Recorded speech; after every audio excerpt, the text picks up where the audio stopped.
Welcome to Portland State University. Welcome to WorldOregon. Welcome to Great Decisions. I know you know why you're here. I know why you're here. Derek just came and handed me some props. I'm waiting for our WorldOregon action figures, but in lieu of those, I do have a Great Decisions book in my hand. How many of you have bought one of these? That is incredible. If you have not bought one of these and you want to help us do our jobs better, you could help us by filling out a survey. We have them in this form that we call paper. We also have them online. There's a link that I put up there that is probably very, very hard to read, but it is surveymonkey.com/r/greatdecisions2019. And if you do that, you can buy the book today for $22, which I'm very sorry if you already bought it at the very, very expensive price. But this is a way to incentivize people to give us their opinion. Not that the people in this room are shy about giving us their opinions. Anyway, so you can, if you haven't gotten one before the event, you can do it after the event. You can either grab the survey, you can go online. I'll just be talking for the rest of the series about the survey. And because we know where you live, I'll probably email you that survey as well. I'll try not to park outside your house with the survey, but it'd be really great to get some feedback. And also on the horizon, we have rescheduled Ambassador Gordon Sondland's talk. He's going to be speaking about transatlantic ties, tough choices ahead, Monday, March 25th. That will be in the Hatfield Room at our offices on Madison and Southwest Broadway. That was the event that we had to reschedule because of the federal shutdown, but because we're open for business again, we're going to be open for business again. Anyway, the International Speaker Series. Tick-tock.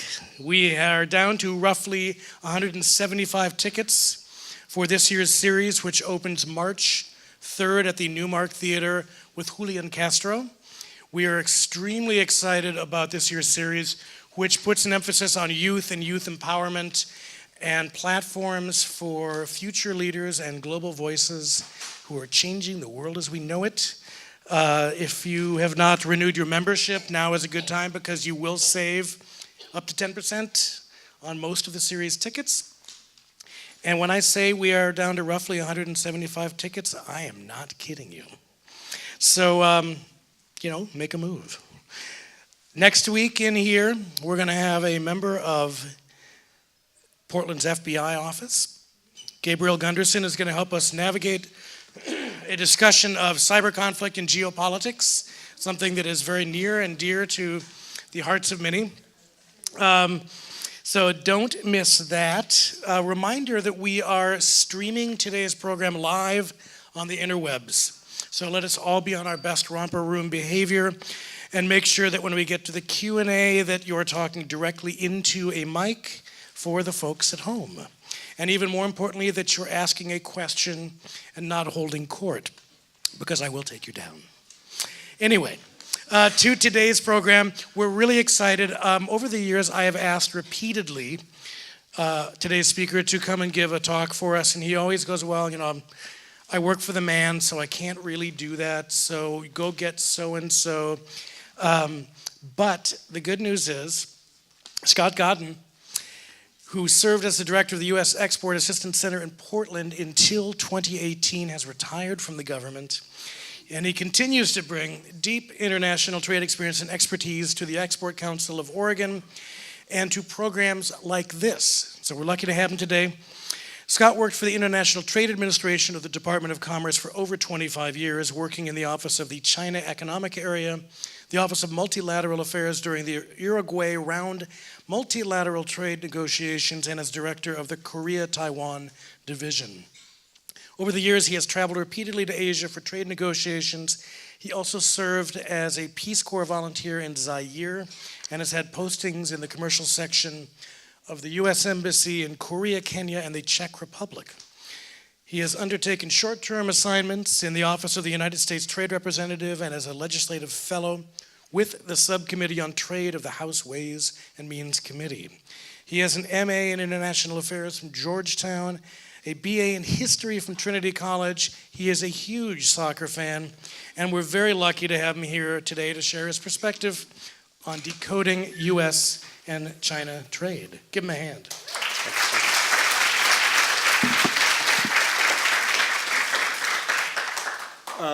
Tim, thank you for that gracious introduction. I want to thank WorldOregon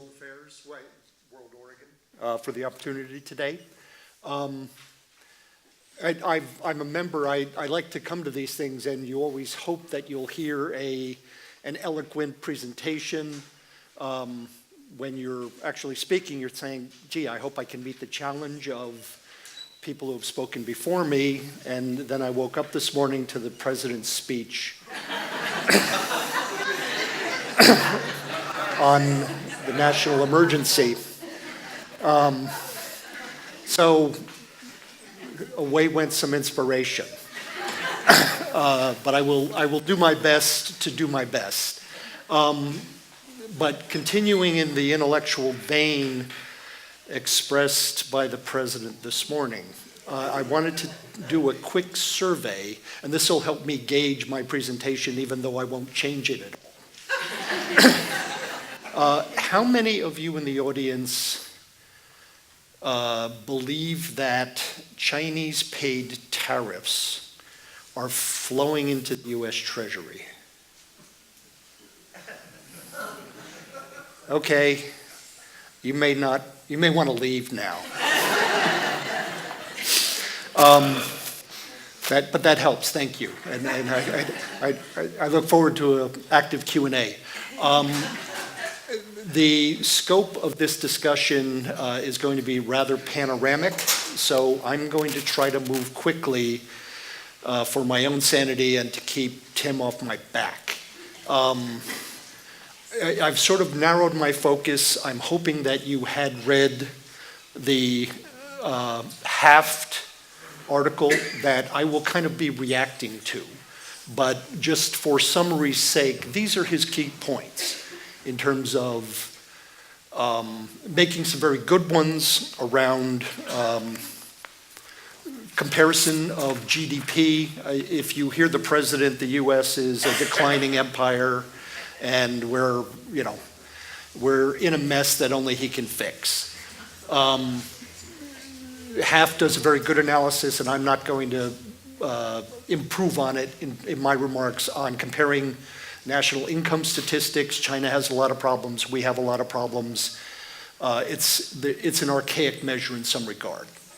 I'm going to really focus on the last 3 ticks of this presentation. I agree in large measure with a lot of the Haft analysis,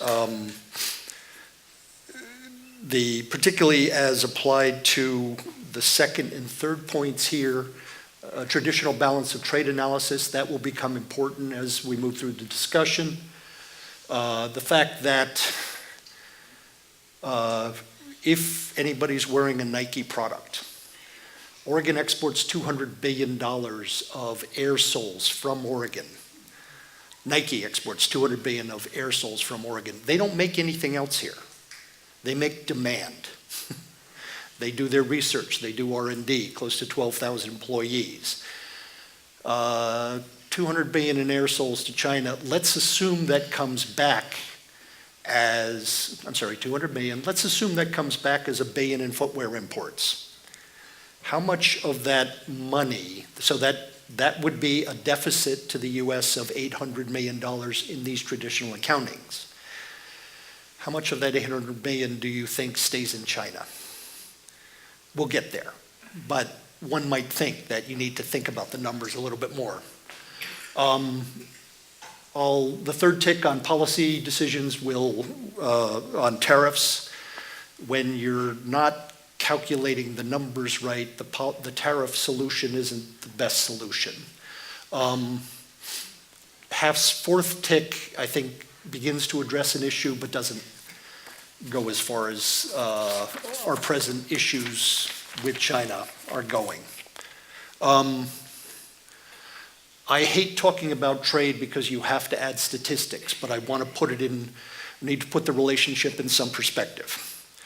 Obviously, we have a healthy trade volume with China. They are our largest supplier and our third largest export market.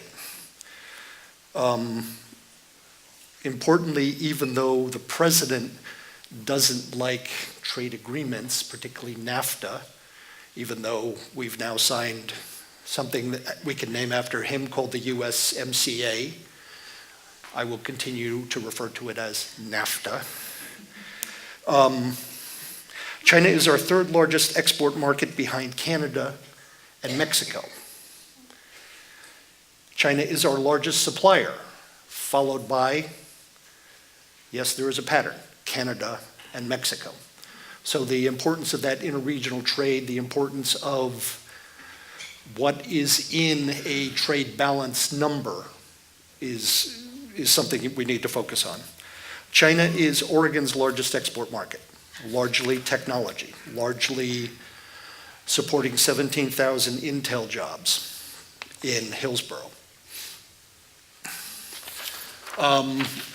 This is busy, and forgive its busyness, but the size of, this is by export from 2017, okay? So size of, oops, forgive me.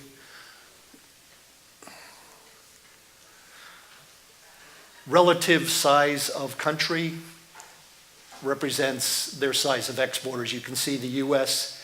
is the second largest exporter on earth. One might argue that despite what the president says, we're still in the game. Germany is fairly close behind us. China, for reasons that we'll get into, again, some of those trade deficit analyses numbers, is the largest. Some interesting facts, though, related to what makes up this activity, okay? China manufactures 20% of world output. 17% of their labor force is involved in manufacturing. Anybody want to take a guess as to how many folks that represents? 130 million. Okay? So 17% of the labor force in manufacturing, 130 million people. U.S. produces 18% of world output. Anybody want to guess how many folks we have in our dedicated to manufacturing? 10.5 million. 10% of our labor force, 16 million people. Okay? When you talk about the Haft analysis indicates, I think, that 4 to 6 million jobs per quarter cycle through the U.S. economy. Okay, so employment impact, obviously, in manufacturing in the U.S., even 1 million jobs is really important. But imagine global disruption if China begins to have some problems in what happens in their manufacturing sector. But certainly the importance of productivity and technology as it affects employment, production, productivity is an important part of this discussion and an understanding that we're not seeing in our trade policy. These are the imports. Okay, so again, we are the largest. China is still a big importer. So as evil as they are, they're still a good market for us. Surprisingly, the top 3 exporters are also the top 3 importers.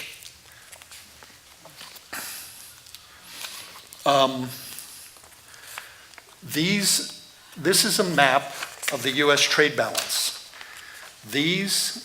Everybody you see in red are people who are taking advantage of us.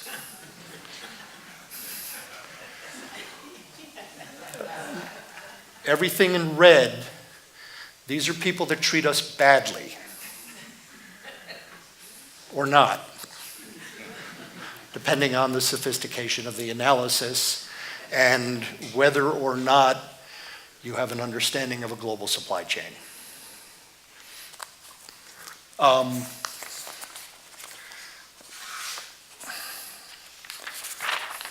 But don't just ask me.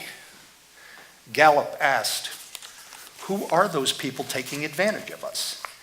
Now remember that we have a deficit with Canada, but they're kind of okay because they're Canadians and everybody likes them. The EU, we run a pretty serious trade deficit with the EU, particularly Germany, a lot of automotive exports. Anybody here ever live in South Carolina?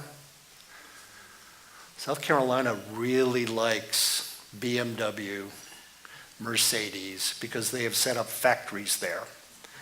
And most of that production goes into the US. Does anybody want to guess what their largest export market is out of South Carolina? Yeah, you're right, China. Global supply chain. Japan. When I came up in trade starting in the 80s, Japan was going to eat our lunch, like China is evidently going to eat our lunch. Unfortunately, Japan kind of disappeared off the map in the 90s. That might be why people, A, aren't that intimidated by them, or they've just forgotten that there was an issue, or it's a newer demographic. But there still is evil in the world. According to a Gallup poll of asking people, I don't know who. So, our second largest export market, our third largest export market and third largest supplier is evil according to this poll. And the worst is our Chinese friends, who evidently aren't our friends because we have the deficit. Now, just because they're evil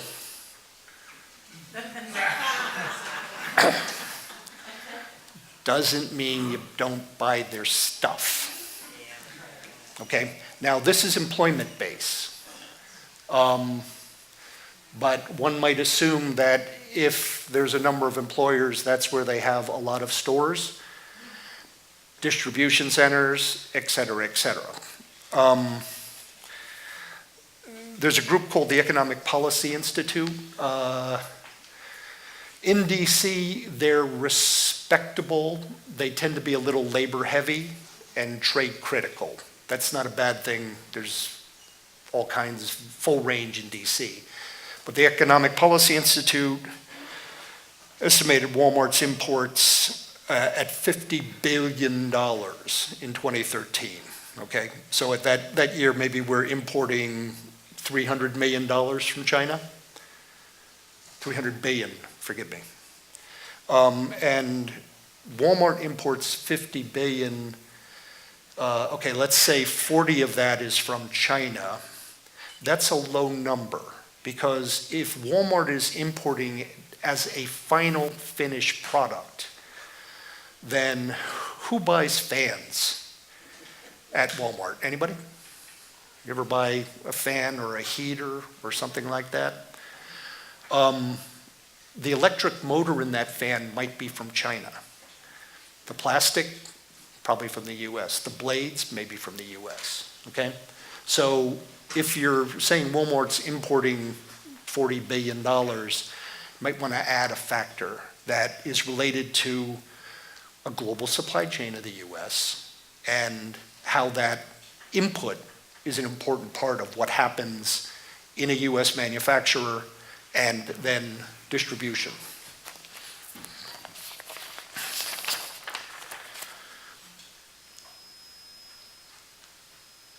This is 30 years of U.S. China trade and deficit. I wish I were smart enough to figure out how to stop this thing, but I'll repeat it. In terms of, China joined the WTO in 2000. And what you see at that juncture is a lot of foreign investment going into China. With the WTO, it's a more stable place to invest. Here we go. Watch around 2000 in terms of how US exports increase a little bit, but our imports start to increase more significantly. Okay? Gee, China is an export platform. Is it evil that our companies are going there? Do they stay more globally competitive? It's not a value judgment. It is business. And if you own stock in a company that is successful, that's a good thing. But if you're worried about trade statistics and job impact, that's something else. The other reason that US companies are going to China, obviously, roughly 20 years ago, it's a good place to produce, to be globally competitive. I'll go to the next slide because this gets depressing.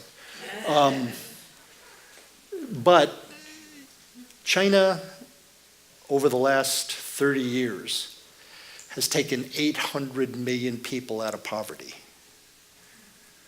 Okay? I was a history major. That's, let's just say, amazing to be polite. Okay? Anybody want to guess what the size of China's middle class right now? More than 300 million people. China's middle class, more than 300 million people. Anybody know what the population of the United States is? Point made.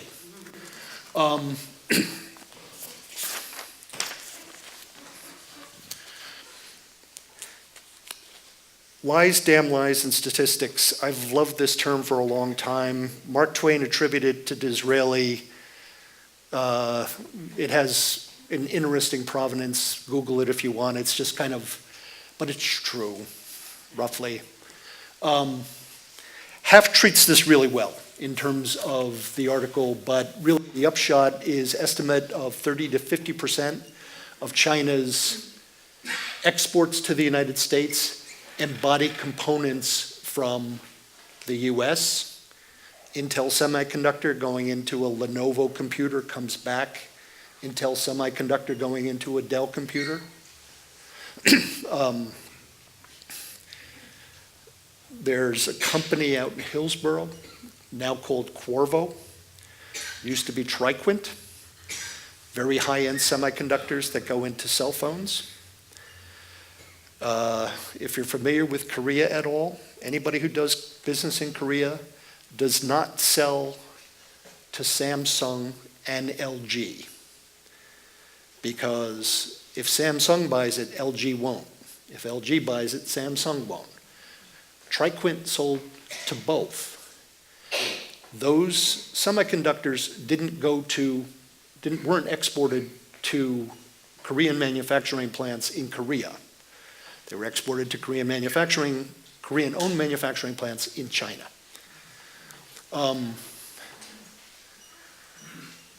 So my example earlier, second here about Apple, but what I mentioned about Nike earlier. 200 million in air soles go out, 1 billion in footwear come back. How much of the 800 million ends up in China? Well, the Apple, certainly the Apple example, they're doing pretty well. We'll get back to that. The St. Louis Fed did a study last year that showed actually the percentage, and I'm repeating here, showed the percentage of our trade deficit with Asia has stayed about the same. It actually began to flatten and decrease since 1991 when NAFTA came into force, a little later, but just to show you the importance of that agreement in our trade relationships. But that really what has happened is while that deficit from Asia has stayed relatively constant, China has been the villain. When I first started in trade, back in the old days, there were 4 tigers that we were scared of: Korea, Taiwan, Singapore, and Hong Kong. Guess where all their investment went, particularly after Tiananmen, when nobody was touching China. And these 4 guys going wide open. and they're desperate for business.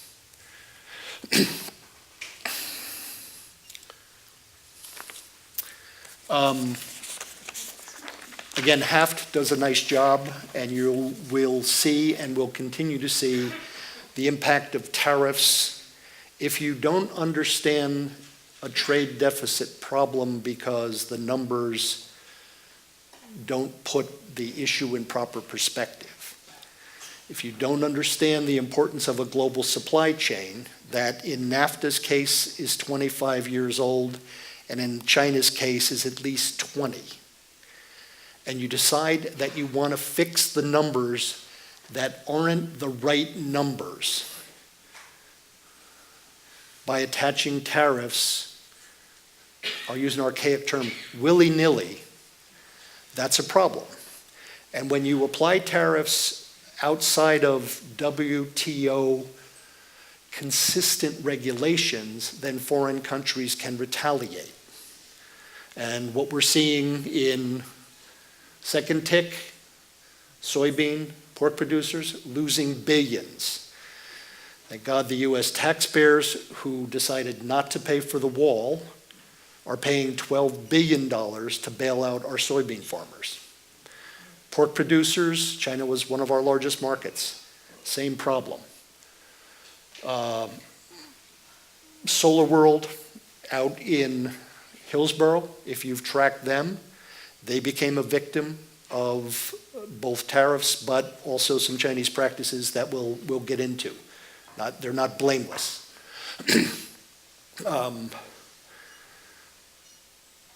Steel tariffs, which the U.S. has justified for national security reasons, we've applied to everybody because we can't really trust Canada and Mexico. They might sneak up on us. And the steel that they produce, even though a company like Evraz, which used to be corporate headquartered here and owns Oregon steel mills down in McMinnville, is integrated in North America. So they produce some stuff here, they produce some stuff in Canada, they produce some stuff in Mexico, and they swap it around. But we can't trust those Canadians and Mexicans because who knows what they're doing with our US-owned companies that are doing whatever they're doing. And because of that steel issue, the Department of Commerce set up an exemption process to allow companies to apply because I can't get this steel anywhere else. Or the US used to make this, but I'm getting it from other people now. So you can apply for an exemption. Guess who's getting the exemptions? But we can't trust those Canadians, South Koreans, Spain, and UK. So this is what happens when you walk into the middle of a supply chain and say, hey, let's see what we can do.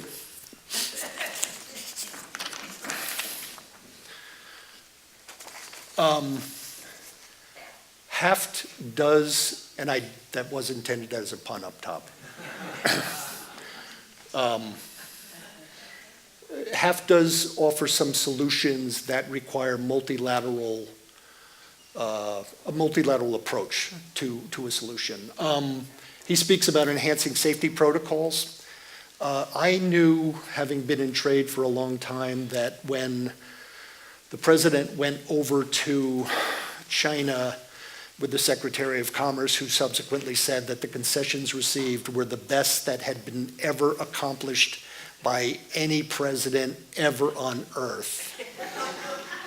That when we told the Chinese that we'll grant market access for their chicken, and they promised that they'd take care of us on beef, that we were done.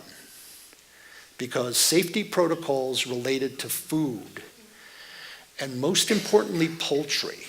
Has anybody been to China and been to a market? Anyway. So that is an important issue, but it's not going to address the bilateral problems that are, and the market takes care of that. There is the precedent around blood diamonds and security of supply, integrity of supply, ivory, tantalum. If you have a cell phone, tantalum's in it.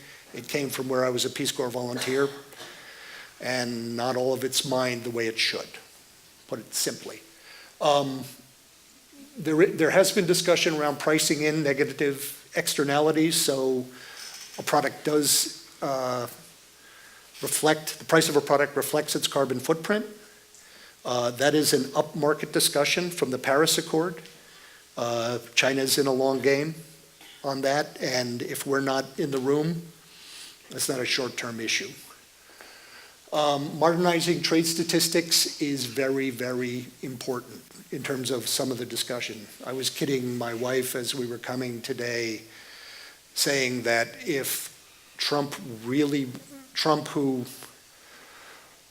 let's say, is not an intellectual on this stuff, but if you wanted to give him credit for reducing the trade deficit, if 30 to 50% of China's exports include U.S. imports, you would reduce the deficit by 30 to 50%. What a deal. Anyway, so possibly, but I don't think so.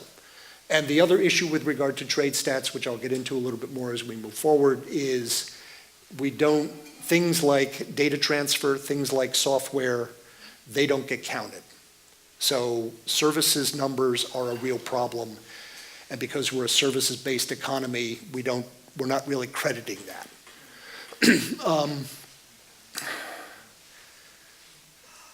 The way China developed in terms of being that export platform, the WTO, when we negotiated Uruguay Round, early 90s, we had things called trade-related investment measures, which means you want to invest here, we're not going to make you do certain things like share technology as a basis for coming here.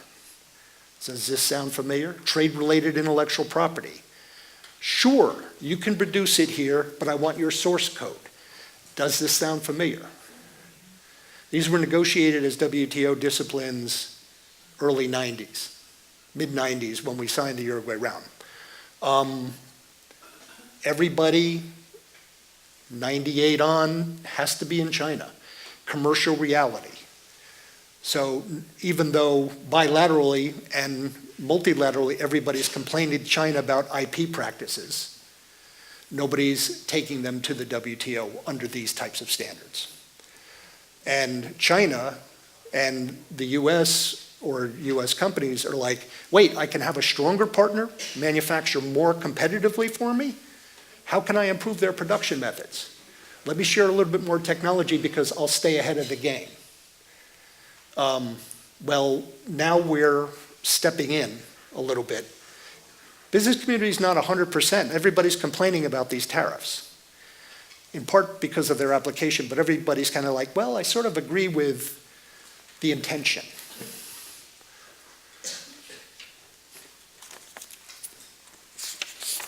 How do we fix it? Well, coherence in trade policy might be a possible solution. Talked about the trade stats and making those numbers a little bit more real so you can inform a policy debate, at least among the people who understand policy. The WTO needs to be reinforced. We have alienated, by virtue of using a national security exemption for steel and aluminum, you're allowed a national security exemption, which means I can tariff products coming into the market if there's a national security threat. But applying steel and aluminum tariffs to Canada, Mexico, and everybody under the sun is misuse of that. And if you think that one's funny, wait till March 1st when we're going to could use the same excuse on cars. Okay? If you think the steel and aluminum is a circus, you ain't seen nothing yet. Okay? But by virtue of having used that excuse, alienating all of our trade partners, most of whom agree with us on addressing Chinese practices, we've set ourselves up. And the other issue, if you're a real trade policy wonk, I'll get more to it in the Q&A, is that the WTO dispute settlement system has some issues. There's an appellate system to address the problems of the DS system, and guess who's holding that part up? I'll let you figure that out. So things we could do, we have to strengthen the WTO. You have to address China's practices multilaterally to the extent that disciplines exist.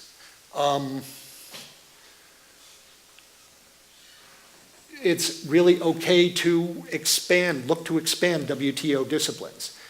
The TPP, which we walked away from, actually tried to do some creative stuff. And you have to be amazingly bored to figure out what creative stuff in the context of a trade agreement is. But higher level environmental protections, subject to retaliation if you don't meet those standards, labor protections. This stuff is not built to, this stuff is built to develop. So the TPP looked to do this. You've seen probably today, are we in a trade war with China or a tech war with China? Yes. So there are things where there's a trade war that we should address in the WTO. We should beef up the WTO to handle. If there's criminal prosecution, if there's criminal behavior, let's go after it. All of us, most of us, are in a demographic that was in the Cold War. We were signing nuclear arms reduction treaties while we were fighting hot wars in Angola, Ethiopia, El Salvador. We know how to do this. Fortunately, John Bolton was, never mind. But not only the stick, carrot, expand the scope for services trade, expand the scope for education exchanges. Obviously, visa policy being what it is and nervousness about China, this is hard to do, but we need to position ourselves to allow China to improve its practices. It doesn't mean we don't have a stick as well. Why is this important? I'll move quick. This is world trade in 2017. This is the labor cost arbitrage. These are low-value goods. 18% of global trade. 22% is what's happening in terms of how trade is really beginning to develop as we move forward.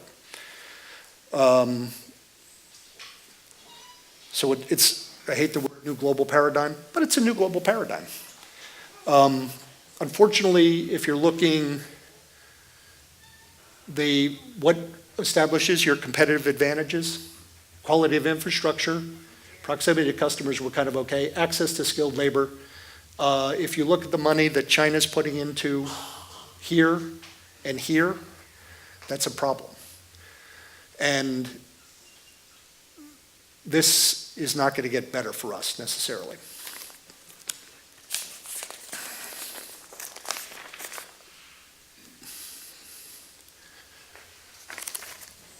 These, again, just sort of continue what those trends are in terms of what's happening. And if you're looking at global trade through a lens of mercantilism, bilateral relationships, managing a trade deficit, that does not inform the right policies. This is how we've seen our economy develop. Alphabet is Google, but we know these guys except for these guys. And if you're in China, you do everything here. You bank, you shop. And this is 2018. This is what's developing in China now. And these guys, I've identified who they match up against, And right now, these guys are in a protected Chinese market, largely, because we don't have the market access we need to be able to go head-to-head with them, which would allow us to compete and possibly make them more competitive.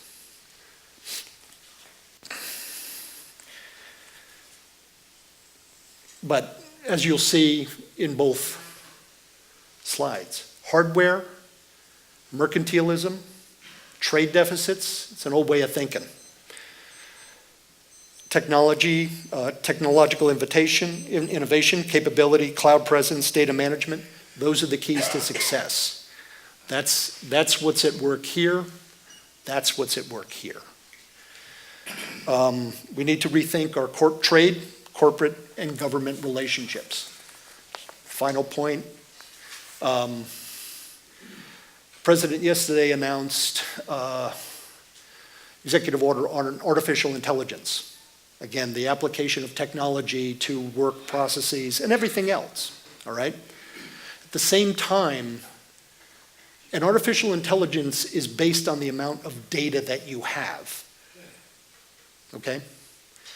Yesterday, there was the announcement that the federal government is negotiating with Facebook the amount of fines for privacy violations, okay? If you restrict, which is fine, if you limit your privacy that Facebook can access and Google, then the data that would drive artificial intelligence is limited. There's no such restriction in China. It would be a funny conversation to have. So when I say that we need to rethink our trade, corporate, government relationships, that is a large jump from where we are with a trade policy based on mercantilism and evening up bilateral trade deficits. Thank you very much.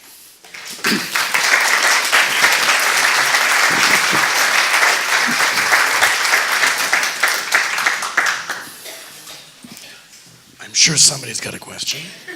All the way in the back, okay.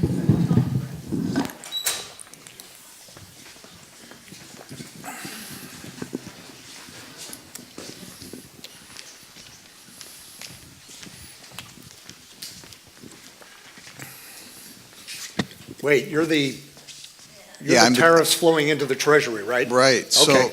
So I'm going to actually ask about that point because I didn't. They're not. Excuse me? They're not. Okay, and that's my question because the president this morning said we're getting tons of money from these tariffs pouring into the Treasury. So don't we know at least how to collect our tariffs? And aren't they pouring into our Treasury? And if not, what's going on?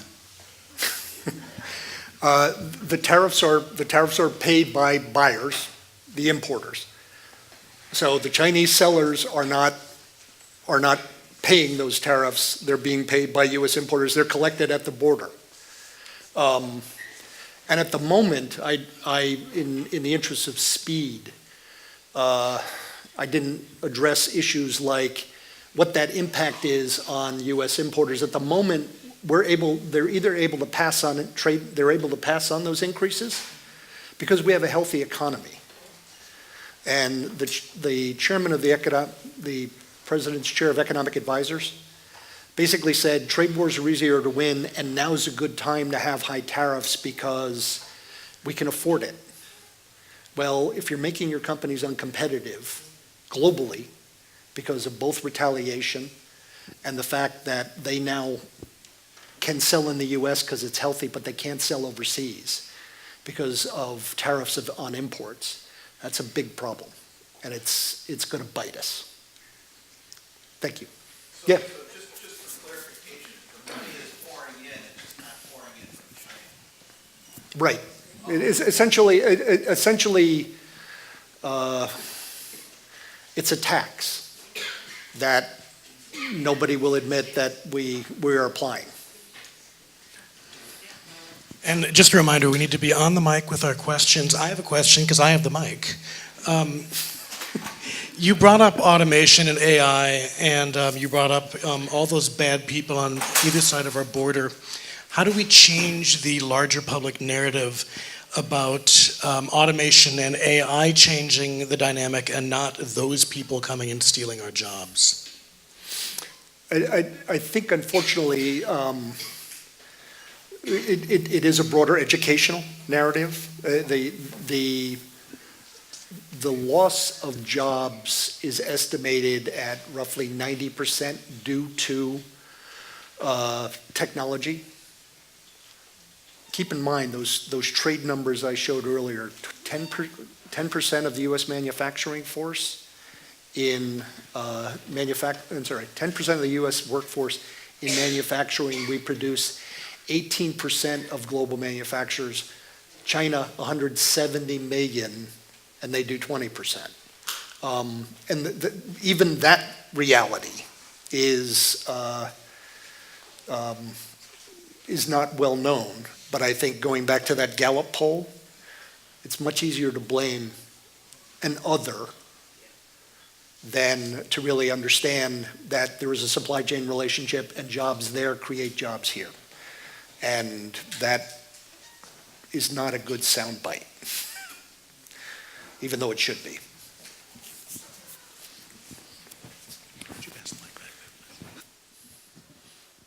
Up here, and then Derek. Should I start? I do buy the argument that we're using the wrong numbers, but I don't hear it talked about very much. And I just wanted to know from your perspective whether there is a push for us to use numbers that really make sense. I mean, obviously, our president is using a political argument rather than a real economic one, but is there light at the end of this tunnel? Do you see change coming in the way we look at those numbers? No.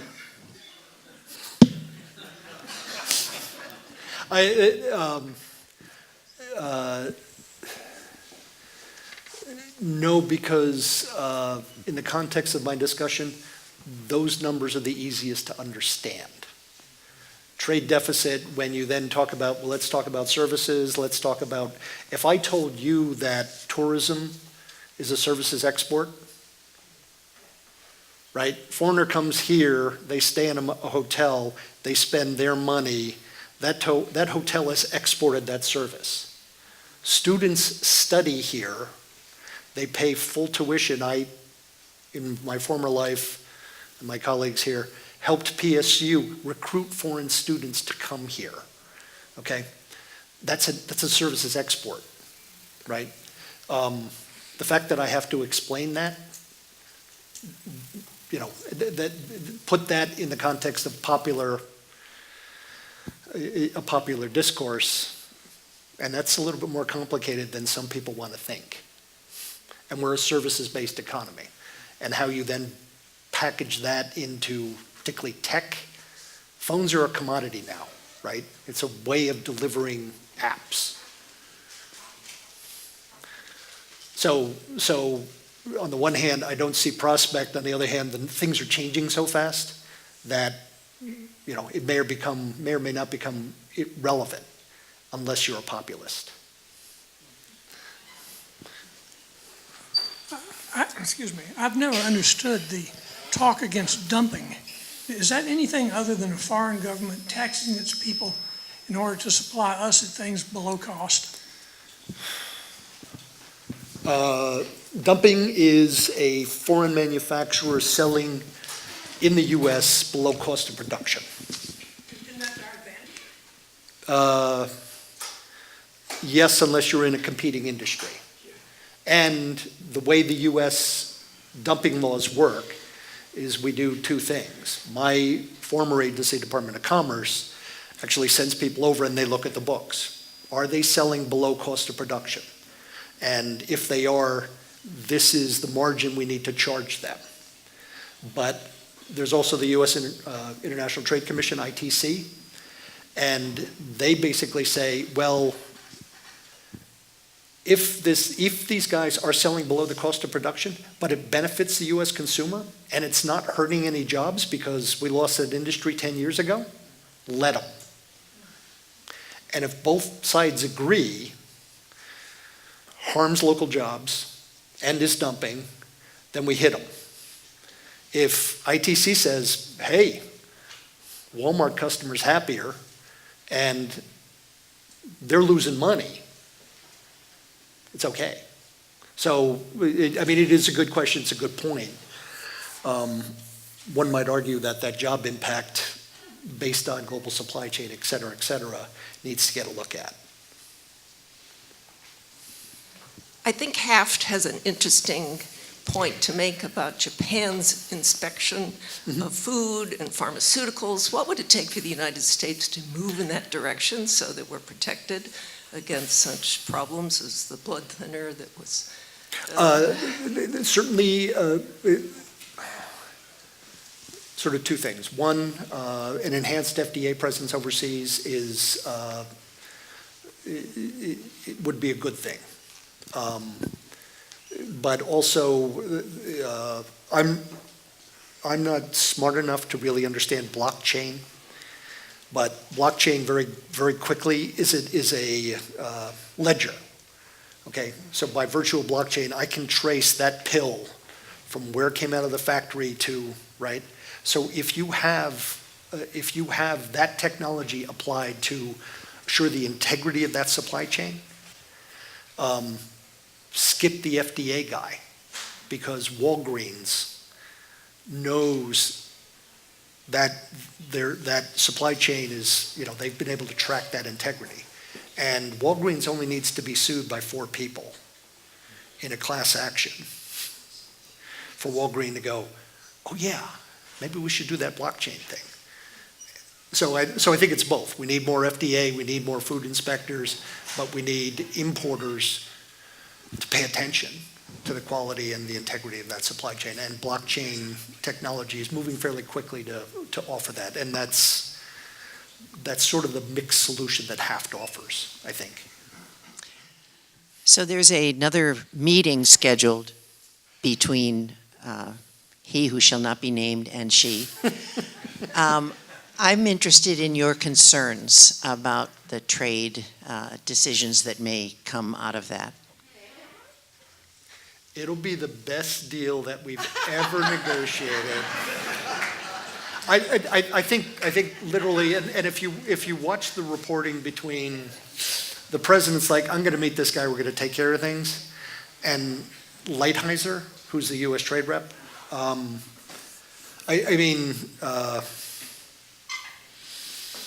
Peter Navarro, Larry Kudlow, let's just say not intellectual heavyweights. Lighthizer has been in the trenches. He's been in the steel issue, which has been a long-standing challenge for the U.S. for a variety of reasons. And I think he knows some of the pending problems that I'm identifying around technology and stuff. He understands them, and I think he wants to address them. Since the president thinks that tariffs are pouring into our treasury, and he has the mercantilist trade deficit mindset. If they promise to buy all of the natural gas that, gosh, I hope will ship out of Coos Bay, I'm kidding. Right? But natural gas, I'd like to sell that, even though it'll put the coal miners out of business. But coal, because the Chinese will commit to that, and a lot of agricultural products. This is what, when I studied stuff, we used to call colonialism. We provide raw materials. Anyway, so I think the president makes a deal around deficit reduction based on Chinese commitments. They'll buy more stuff. Negotiating with anybody, but particularly with Asia, what's the easiest thing I can do to make you go away? And then I will promise you the moon on all of the other stuff. Lighthizer wants to build in an enforcement mechanism. I think we need that. But I think if you're really seeing Google and Facebook being able to get in the mix, and it might be too late in terms of how those other guys are established. But I mean, that's the kind of thing. But this guy will, I think, happily sign off on something that sends more soybeans, gets farmers out of bankruptcy, which may or may not happen because they may have lost those markets to Brazil and Australia, right? But what's the easiest deal that looks good for a photo op? I think that's where we end up, and then Lighthizer has to pick up the mess. And I'm not sure that we're able to do that, versus doing a lot of stuff that we need to do in the WTO, that trade partners are willing to do to address Chinese practices, but this president is not a multilateral guy, to put it politely. Other questions? Okay. I'm glad I solved this problem. Oh my God, you got done early. Let us give Scott Goddin a huge hand. Thank you.